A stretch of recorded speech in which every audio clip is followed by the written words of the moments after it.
जय माता दी। माँ कात्यायनी की शक्ति से आपका जीवन ऊर्जा और प्रकाश से भर जाए और आपके जीवन के सभी लक्ष्य पूरे हों।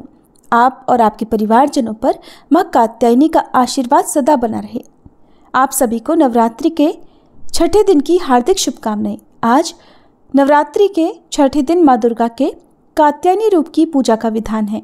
इस शुभ अवसर पर आप सभी सुनिए माँ कात्यायनी की संपूर्ण कथा।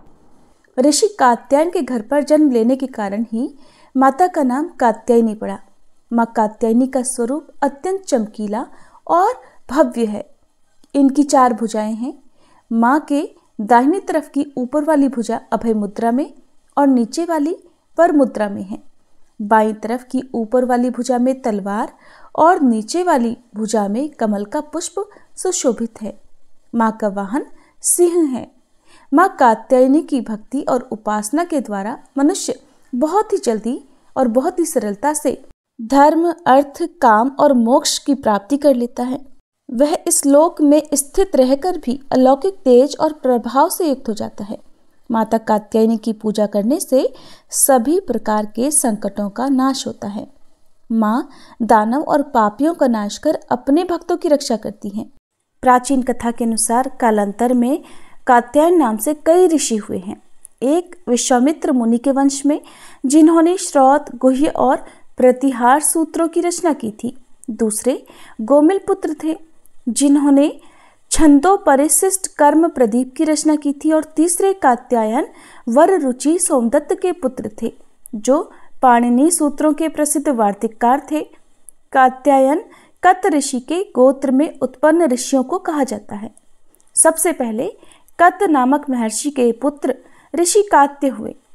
इन्हीं कात्य के गोत्र में विश्व प्रसिद्ध महर्षि कात्यायन उत्पन्न हुए, जिन्होंने भगवती जगदम्बा की कई वर्षों तक बड़ी कठिन तपस्या की थी।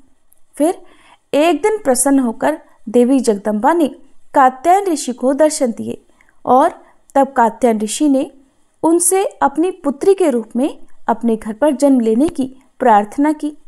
तब देवी ने कात्यायन ऋषि को यह वरदान दिया कि वह पुत्री के रूप में उनके घर पर जन्म लेंगी। और इस प्रकार अपने वचन का पालन करते हुए देवी जगदम्बा ने कात्यायन ऋषि के यहाँ जन्म लिया और फिर महिषासुर दैत्य का वध किया। एक और कथा के अनुसार भगवान श्री कृष्ण को पति रूप में प्राप्त करने के लिए ब्रज की गोपियों ने इन्हीं देवी की पूजा कालिंदी यमुना के तट पर की थी। और देवी कात्यायनी को ब्रजमंडल की अधिष्ठात्री देवी के रूप में भी पूजा जाता है। दरअसल ब्रज की गोपियां सांवले सलोने श्री कृष्ण पर अपना सब कुछ न्यौछावर कर चुकी थीं। अब उनके जीवन में इच्छा थी तो केवल एक बार श्री कृष्ण के चरणों का कृपा प्रसाद पाने की। सोते जागते, उठते बैठते, खाते पीते, हर समय यानी कि जीवन की प्रत्येक गति में उन गोपियों के तो मन में श्री कृष्ण ही बस गए थे। उन्हें आवश्यकता थी तो केवल श्री कृष्ण को रिझाकर उनके कमल रूपी श्री चरणों में आश्रय प्राप्त करने की। और जब श्री कृष्ण मथुरा चले गए तब सारी गोपियां बेचैन हो गईं, व्याकुल हो गईं। इन्हीं व्याकुलता भरे क्षणों में किसी ब्रज गोपी ने अपनी दादी नानी के मुख से ये सुन लिया कि कात्यायनी देवी व्रत के अनुष्ठान से मनोवांछित वर प्राप्त होता है। बस फिर क्या था, ब्रज की सभी कुमारी गोपियों ने नंद बाबा के लाडले कामदेव की छवि को धूमिल करने वाले और सूर्य की आभा से भी अधिक दैदीप्यमान गोविंद माधव को प्राप्त करने के लिए मन में दृढ़ विश्वास रखकर सामूहिक रूप से देवी कात्यायनी को प्रसन्न करने के लिए कात्यायनी व्रत करने का संकल्प एक साथ ले लिया। ब्रज गोपियों ने अपने प्राण प्रियतम को प्राप्त करने के लिए माँ कात्यायनी के पूजन का व्रत विशुद्ध भाव से प्रारंभ कर दिया। जब हेमंत ऋतु आई, उसके पहले ही महीने में अर्थात मार्गशीर्ष मास में नंद बाबा के ब्रज की कुमारियां कात्यायनी देवी की पूजा और उपवास करने लगी। वे केवल हविष्यान्न ही खाती थी। वे कुमारी गोपियां पूर्व दिशा का सूरज लाल होते होते यमुना जल में स्नान कर लेती, यानी ब्रह्म मुहूर्त में उठ जाती और तट पर ही देवी की बालुका से मूर्ति बनाकर सुगंधित चंदन, पुष्प, तरह तरह के नैवेद्य, धूप दीप, छोटी बड़ी भेंट की सामग्री, आम, अशोक के पल्लव, फल और चावल आदि से उनका पूजन करती। साथ ही कात्यायनी महामाये महायोगिन्याधीश्वरी नंद गोपसुतम देवी पति में कुरुते नमः इति मंत्रम जपन्यस्ताम पूजाम चक्र कुमारी कहा। इस तरह मंत्र का जाप करती हुई वे कुमारी गोपियां देवी कात्यायनी की आराधना किया करती। इस तरह उन गोपियों का जिनका मन श्री कृष्ण के प्रति निछावर हो चुका था, जिनका तन मन श्री कृष्णमय हो चुका था, इस संकल्प के साथ उन्होंने 1 महीने तक देवी कात्यायनी की भली भांति पूजा की। इस प्रकार की नंद नंदन श्याम सुंदर ही हमारे पति हों। वे प्रतिदिन ब्रह्म मुहूर्त में ही नाम ले लेकर एक दूसरी सखी को पुकार लेती और फिर एक दूसरे के हाथ में हाथ डालकर ऊंचे ऊंचे स्वर से भगवान श्री कृष्ण की लीला और नामों का गान करती हुई यमुना जल में स्नान करने के लिए जाती। एक दिन सारी गोपियों ने प्रतिदिन की तरह यमुना जी के तट पर जाकर अपने अपने वस्त्र उतार दिए और भगवान श्री कृष्ण के गुणों का गान करती हुई बड़े आनंद से वे जल क्रीड़ा करने लगी। भगवान श्री कृष्ण सनकादि योगियों और शंकर आदि योगीश्वरों के भी ईश्वर हैं। उनसे गोपियों के मन की यह इच्छा छुपी नहीं रही। वे उनका अभिप्राय जानकर अपने सखा ग्वाल बालों के साथ उन कुमारी गोपियों की साधना सफल करने के लिए यमुना तट पर पहुंच गए। उन्होंने अकेले ही उन सब गोपियों के सारे वस्त्र उड़ा दिए और बड़ी फुर्ती से कदम्ब के एक वृक्ष पर चढ़ गए। उनके साथी ग्वाल बाल अब ठठा ठठा कर हंसने लगे और स्वयं श्री कृष्ण भी हंसते हुए गोपियों से हंसी हंसी की बात कहने लगे। अरे कुमारियों, अगर इच्छा हो तो तुम यहाँ आकर अपने अपने वस्त्र ले जाओ। मैं तुम लोगों से सच सच कहता हूँ, मैं हंसी मजाक बिल्कुल नहीं कर रहा। तुम लोग व्रत करते करते दुबली हो गई हो। ये मेरे सखा ग्वाल बाल जानते हैं कि मेरी कोई भी बात कभी झूठी नहीं होती। सुंदरियों, अगर तुम्हारी इच्छा हो तो अलग अलग आकर अपने अपने वस्त्र ले लो या सब एक साथ आ जाओ, मुझे इसमें भी कोई आपत्ति नहीं। भगवान श्री कृष्ण की यह हंसी मजाक देखकर गोपियों का हृदय प्रेम से सराबोर हो गया। वे फिर थोड़ा सकुचाकर शर्मा कर एक दूसरे की ओर देखने और मुस्कुराने लगी। जल से बाहर नहीं आई। तब भगवान ने हंसी हंसी में ये बात कही। तब उनके विनोद से कुमारियों का चित्त उनकी ओर और भी खिंच गया। वे ठंडे पानी में गले तक डूबी हुई थी और उनका शरीर थर थर कांप रहा था। तब उन्होंने जल में बैठे बैठे ही श्री कृष्ण से कहा, प्यारे श्री कृष्ण, तुम ऐसी अनीति भरी बातें मत करो। हम जानती हैं कि तुम नंद बाबा के लाडले लाला हो, हमारे प्यारे हो। सारे ब्रजवासी तुम्हारी सराहना करते रहते हैं। देखो, हम ठंड के मारे ठिठुर रही हैं, तुम हमारे वस्त्र दे दो। श्याम सुंदर ते दास्य करवाम तवोदितम देही वासांसी धर्मज्ञ नो चेद रागे ब्रुवामहे। प्यारे श्याम सुंदर, हम तुम्हारी दासी हैं। तुम जो कुछ कहोगे उसे हम करने के लिए तैयार हैं। हमें कष्ट मत दो, हमारे वस्त्र हमें दे दो, नहीं तो हम जाकर अभी नंद बाबा से कह देंगी। तब श्री कृष्ण मुस्कुराते हुए बोले, गोपियों, तुम्हारी मुस्कान पवित्रता और प्रेम से भरी है। देखो, जब तुम अपने को मेरी दासी स्वीकार करती हो और मेरी आज्ञा का पालन करना चाहती हो तो यहाँ आकर अपने अपने वस्त्र ले लो। वे गोपियां जल में बहुत देर से बैठी हुई थी, ठंड के मारे कांप रही थी। किसी तरह सकुचाते हुए वे गोपियां यमुना जी से बाहर निकली। उस समय उन्हें ठंड बहुत सता रही थी। उनके इस शुद्ध भाव से भगवान बहुत ही प्रसन्न हुए। उन्हें अपने पास आई देखकर उन्होंने गोपियों के वस्त्र अपने कंधे पर रख लिए। फिर बड़ी प्रसन्नता से मुस्कुराते हुए बोले, अरे गोपियों, तुमने जो व्रत किया था उसे तुमने अच्छी तरह निभाया, इसमें संदेह नहीं। लेकिन इस अवस्था में वस्त्रहीन होकर तुमने जल में स्नान किया है। इससे तो जल के अधिष्ठाता देवता वरुण का और यमुना जी का अपराध हुआ है। इसलिए अब इस दोष की शांति के लिए तुम अपने हाथ जोड़कर सिर से लगाओ और उन्हें झुककर प्रणाम करो। इसके बाद अपने अपने वस्त्र ले जाओ। भगवान श्री कृष्ण की ये बात सुनकर उन गोपियों ने ऐसा ही समझा कि वास्तव में वस्त्रहीन होकर स्नान करने से हमारे व्रत में त्रुटि आ गई। अब उसकी निर्विघ्न पूर्ति के लिए उन्होंने समस्त कर्मों के साक्षी श्री कृष्ण को नमस्कार किया, क्योंकि उन्हें नमस्कार करने से ही सारी गलतियों और अपराधों का मार्जन हो जाता है, सब क्षमा हो जाते हैं। जब यशोदानंदन भगवान श्री कृष्ण ने देखा कि सब की सब कुमारी गोपियां मेरी आज्ञा के अनुसार प्रणाम कर रही हैं, तब वे बहुत प्रसन्न हुए। उनके हृदय में गोपियों के प्रति करुणा उमड़ आई और फिर उन्होंने उनके वस्त्र दे दिए। श्री कृष्ण ने गोपियों से छल भरी बातें की, उनका लज्जा संकोच छुड़ाया, हंसी की और उन्हें कठपुतलियों के समान नचाया, यहाँ तक कि उनके वस्त्र भी हर लिए। फिर भी वे गोपियां उनसे रुष्ट नहीं हुई। उनकी इन चेष्टाओं को उन्होंने दोषी नहीं माना, बल्कि अपने प्रियतम के संग से वो तो और भी प्रसन्न हो गई। गोपियों ने अपने अपने वस्त्र पहन लिए, लेकिन श्री कृष्ण ने उनके चित्त को इस प्रकार अपने वश में कर रखा था कि वे वस्त्र पहनने के बाद भी वहां से एक कदम भी आगे नहीं बढ़ पाई। अपने प्रियतम के समागम के लिए सजकर वे उन्हीं की ओर लजीले चितवन से निहारती रहीं। भगवान ने देखा कि उन गोपियों ने उनके चरण कमलों के स्पर्श की कामना से ही ये व्रत धारण किया है और उनके जीवन का यही एकमात्र संकल्प है।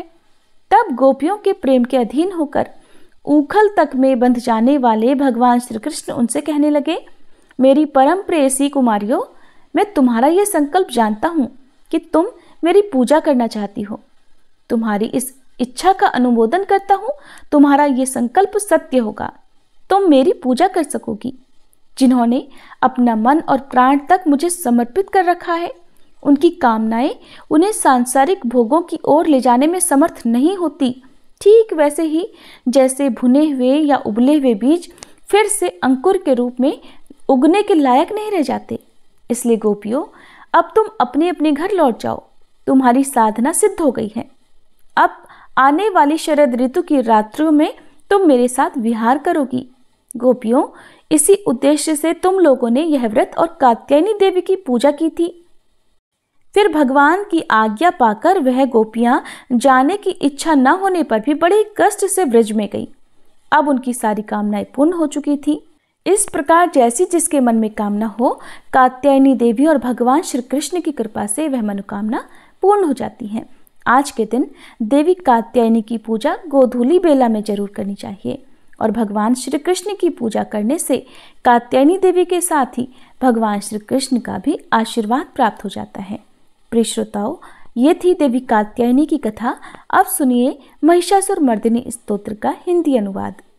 हे हिमालय राज की पुत्री, हे गिरिजा देवी, विश्व को आनंदित करने वाली देवी, नंदीगणों द्वारा पूजित, गिरिश्रेष्ठ विंध्याचल के शिखर पर निवास करने वाली देवी, अपनी लीला से भगवान श्री विष्णु को प्रसन्न करने वाली, इंद्रदेव के द्वारा नमस्कृत, भगवान नीलकंठ की पत्नी, विश्व में विशाल कुटुंब वाली और विश्व को संपन्नता देने वाली, हे महिषासुर का मर्दन करने वाली भगवती, अपने बालों की लता से आकर्षित करने वाली पर्वत की पुत्री, आपकी जय हो, जय हो, जय हो।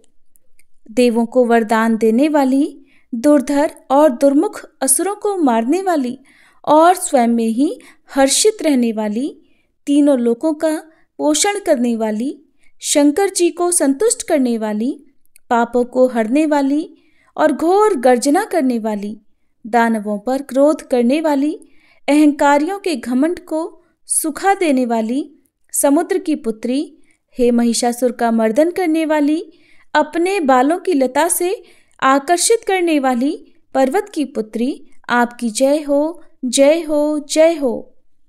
हे जगत माता, हे मेरी माँ, प्रेम से कदम्ब के वन में वास करने वाली, हास्य भाव में रहने वाली, हिमालय के शिखर पर स्थित, अपने भवन में विराजित, मधु की तरह मधुर, मधु कैटभ का मद नष्ट करने वाली, महिष को विदीर्ण करने वाली, सदा युद्ध में लिप्त रहने वाली, हे महिषासुर का मर्दन करने वाली, अपने बालों की लता से आकर्षित करने वाली पर्वत की पुत्री, आपकी जय हो, जय हो, जय हो।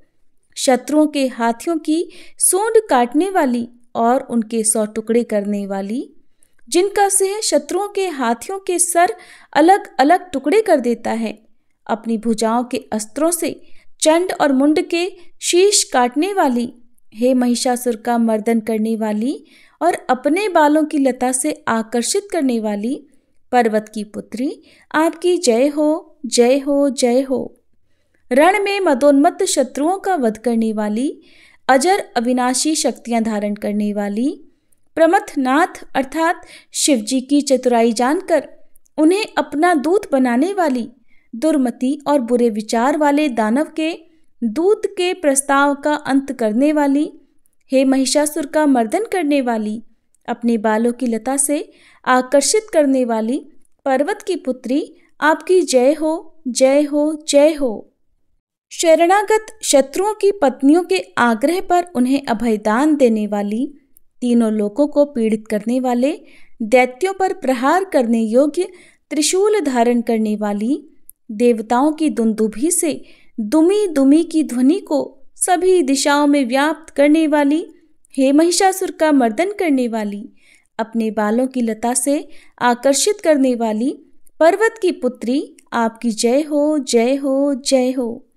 मात्र अपनी हुंकार से धूम्र लोचन राक्षस को धूम्र अर्थात धुएं के समान भस्म करने वाली, युद्ध में कुपित रक्तबीज के रक्त से उत्पन्न अन्य रक्तबीजों का रक्त पीने वाली, शुंभ और निशुंभ दैत्यों की बलि से शिवजी और भूत प्रेतों को तृप्त करने वाली, हे महिषासुर का मर्दन करने वाली, अपने बालों की लता से आकर्षित करने वाली पर्वत की पुत्री, आपकी जय हो, जय हो, जय हो।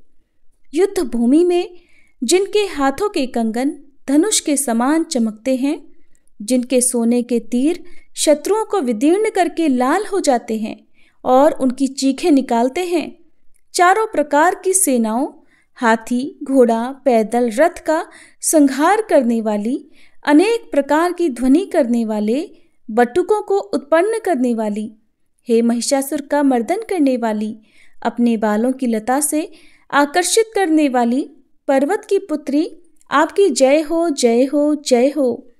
देवांगनाओं के तत् था थेई थेई आदि शब्दों से युक्त भावमय नृत्य में मग्न रहने वाली, कु कुथ अड्डी विभिन्न प्रकार की मात्राओं वाले ताल वाले स्वर्गीय गीतों को सुनने में लीन, मृदंग की धू धुकुट धिमी धिमी आदि गंभीर ध्वनि सुनने में लिप्त रहने वाली, हे महिषासुर का मर्दन करने वाली, अपने बालों की लता से आकर्षित करने वाली पर्वत की पुत्री, आपकी जय हो, जय हो, जय हो।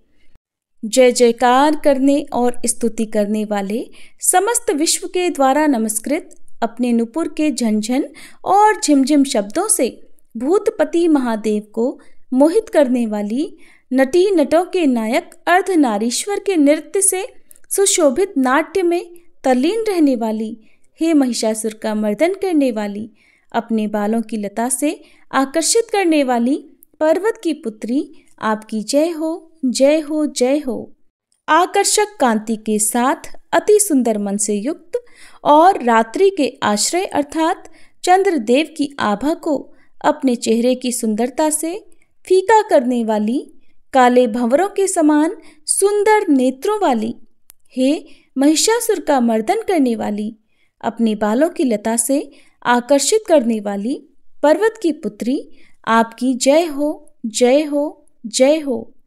महायोद्धाओं से युद्ध में चमेली के पुष्पों की तरह कोमल स्त्रियों के साथ रहने वाली तथा चमेली की लताओं की तरह कोमल भील स्त्रियों से जो झिंगुरों के झुंड की तरह घिरी हुई हैं, चेहरे पर उल्लास से उत्पन्न उषा काल के सूर्य और खिले हुए लाल पुष्प के समान मुस्कान वाली, हे महिषासुर का मर्दन करने वाली, अपने बालों की लता से आकर्षित करने वाली पर्वत की पुत्री, आपकी जय हो, जय हो, जय हो। जिसके कानों से लगातार मद बहता रहता है, उस हाथी के समान उत्तेजित हे गजेश्वरी, तीनों लोकों के आभूषण, रूप, सौंदर्य, शक्ति और कलाओं से सुशोभित, हे राजपुत्री, सुंदर मुस्कान वाली स्त्रियों को पाने के लिए मन में मोह उत्पन्न करने वाली मनमथ की पुत्री के समान, हे महिषासुर का मर्दन करने वाली, अपने बालों की लता से आकर्षित करने वाली पर्वत की पुत्री, आपकी जय हो, जय हो, जय हो। जिनका कमलदल के समान कोमल, स्वच्छ और कांति से युक्त मस्तक है, हंसों के समान जिनकी चाल है, जिनसे सभी कलाओं का उद्भव हुआ है, जिनके बालों में भंवरों से घिरे कुमुदनी के पुष्प और बकुल पुष्प सुशोभित हैं, उन महिषासुर का मर्दन करने वाली, अपने बालों की लता से आकर्षित करने वाली पर्वत की पुत्री, जय हो, जय हो, जय हो। जिनके हाथों की मुरली से बहने वाली ध्वनि से कोयल की आवाज भी लज्जित हो जाती है, जो खिले हुए फूलों से रंगीन पर्वतों से विचरती हुई पुलिंद जनजाति की स्त्रियों के साथ मनोहर गीत गाती हैं, जो सद्गुणों से संपन्न शबरी जाति की स्त्रियों के साथ खेलती हैं, उन महिषासुर का मर्दन करने वाली, अपने बालों की लता से आकर्षित करने वाली पर्वत की पुत्री, आपकी जय हो, जय हो, जय हो। जिनकी चमक से चंद्रमा की रोशनी फीकी पड़ जाए, ऐसे सुंदर रेशम के वस्त्रों से जिनकी कमर सुशोभित है, देवताओं और असुरों के सर झुकने पर उनके मुकुट की मणियों से जिनके पैरों के नाखून चंद्रमा की तरह दमकते हैं, और जैसे सोने के पर्वतों पर विजय पाकर कोई हाथी मदोन्मत्त हो जाता है, वैसे ही देवी के उरोज कलश की तरह प्रतीत होते हैं। ऐसी हे महिषासुर का मर्दन करने वाली, अपने बालों की लता से आकर्षित करने वाली पर्वत की पुत्री, आपकी जय हो, जय हो, जय हो। सहस्त्रों दैत्यों के सहस्त्रों हाथों से सहस्त्रों युद्ध जीतने वाली और सहस्त्रों हाथों से पूजित सुर तारक उत्पन्न करने वाली, उसका तारकासुर के साथ युद्ध कराने वाली, राजा सुरथ और समाधि नामक वैश्य की भक्ति से समान रूप से संतुष्ट होने वाली, हे महिषासुर का मर्दन करने वाली, बालों की लता से आकर्षित करने वाली पर्वत की पुत्री, आपकी जय हो, जय हो, जय हो।